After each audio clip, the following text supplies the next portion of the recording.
Selamat siang Indonesia, Anda menyaksikan seputar Bali terkini pukul 11 waktu Indonesia Tengah. Bersama saya, Madis Kedanekarang. Pemirsa, masyarakat kecewa karena pemerintah Provinsi Bali dan Pemkab Badung dinilai lambat menangani kejadian tanah longsor di Banjar Kertaan 3, Desa Petang.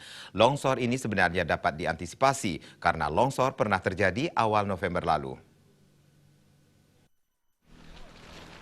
Pemilik tanah Made Sukante mempertanyakan penanganan longsor di kawasan tanah miliknya. Status jalan lokasi longsor merupakan jalan provinsi.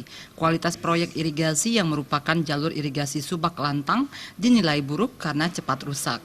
Made Sukante mengatakan saat tanah longsor pertama terjadi 9 November lalu, longsor sebenarnya tidak mencapai jalan utama. Namun akibat lambatnya penanganan dari pemerintah Provinsi Bali dan Pemkab Badung, diperparah banjir akibat saluran irigasi tersumbat sampah.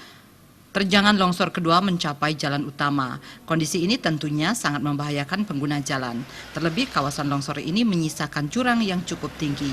Made Sukante kecewa karena bencana alam ini lambat ditangani hanya karena status jalan.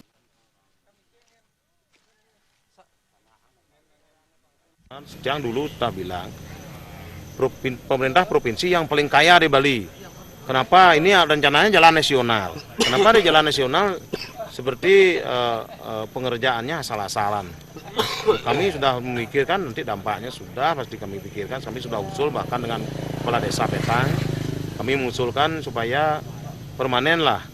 Itu jangan nyari yang boleh dikatakan pekerja asal-asalan seperti itu sehingga kami yang dapat dampaknya di bawah.